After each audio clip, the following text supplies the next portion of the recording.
আমরা রাজপথে আবার নামবো, আবার আমরা রক্ত দিব। রক্ত লাগলে রক্ত নেই, জুলাই 16 ফিরে দে।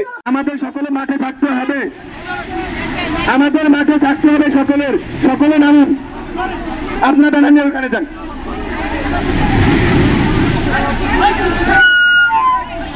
তাই সকলে নামে আসুন, সবাই ব্যারিকেড ধরুন, সকলে ব্যারিকেড ধরুন, পুলিশের আপনারা যান।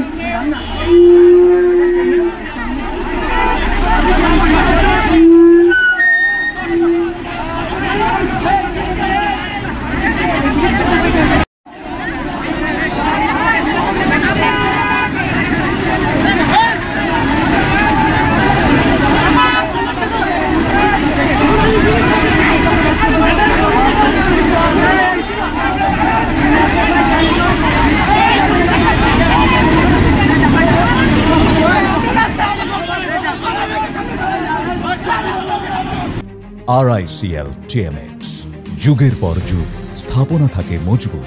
আমরা বলতে চাই, আমরা কি এখানে এসেছি জুলাই ঘোষণাপত্র নিয়ে। আমাদের জুলাই ঘোষণাপত্র হয় নাই। আমরা চেয়েছিলাম 1971 সাল 72 সাল এইটার ভিতরে যারা দুষ্কারিত ভুয়া মুক্তিযোদ্ধা আছে এটা সংস্কার করে 24কে মাঝখানে রাখার জন্য। যেরকম শহীদরা মুক্তিযোদ্ধারা যে সম্মান চেয়েছে, যে সম্মান পেয়েছে, আমার সন্তানরা যাতে এইভাবে সম্মানটা চায়। আর আমাদের বিচার কাজ, আমরা তো বাবা আর কিছু চাই নাই। তাইলে কেন আজকে পুলিশরা আমাদের উপরে আক্রমণ করলো, আমার বোনের গায়ে হাত তুললো? আপনাদের কাছে, দেশবাসীর কাছে বিচার চাই। এই শহীদ পরিবার, আমি যাত্রাবাড়ি থেকে শহীদ মিরাজের বাবা বলছি, আমরা কোনো রাস্তা বলক করতে আসি নাই, আমাদের একটা দাবি নিয়ে আসছিলাম।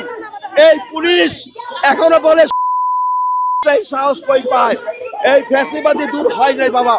তাই আপনারা পুলিশকে প্রশ্ন করেন কেন এই ধরনের আচরণ করলো, শহীদের বোনের গায়ে, শহীদের মায়ের গায়ে হাত তুললো।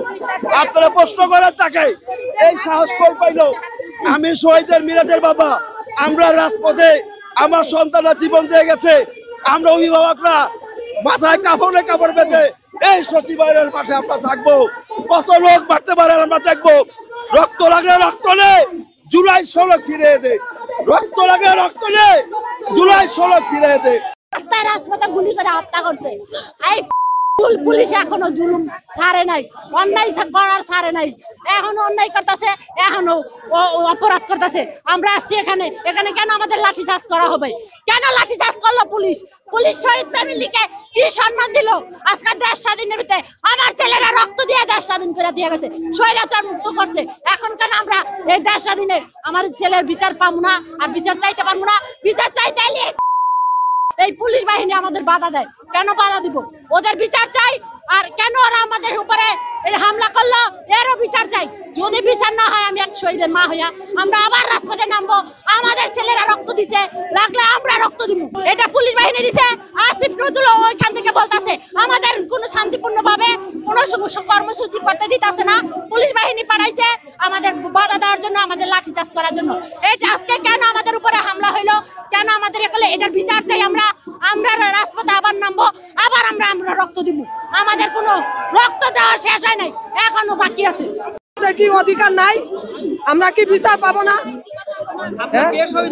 আমার ছেলে নূর হোসেন, যাত্রাবাড়ি 5 আগস্ট থানার সামনে হাসিনা পদত্যাগ করার পর আমার ছেলেরে মারছে, গুলি করে হত্যা করছে। সেই আসামিকে যদি ছেড়ে দেওয়া হয়, আমি পুলিশের কেউ না, আমি একজন সাধারণ মানুষ, কি করে আমি বিচার পেতে পারি? তাদের হত্যাকারীদেরকে নিরপেক্ষ তদন্তের মাধ্যমে তাদেরকে বিচারের আওতায় এনে তাদেরকে সর্বোচ্চ শাস্তি দেওয়া হোক, এবং তাদের বিচারের রায় হওয়ার পূর্বে কোনো আসামিকে যেমন ছেড়ে না দেওয়া হয়। এই জন্য আমি সাংবাদিক ভাইদের কাছে, এই রাষ্ট্রের কাছে আমি বিনীত নিবেদন জানাচ্ছি, এই জন্য যে আসামিগুলিকে বিচারের পূর্বে যেন গ্রেপ্তার করার হলে আর বিচারের পূর্বে যেন ছেড়ে না দেওয়া হয়।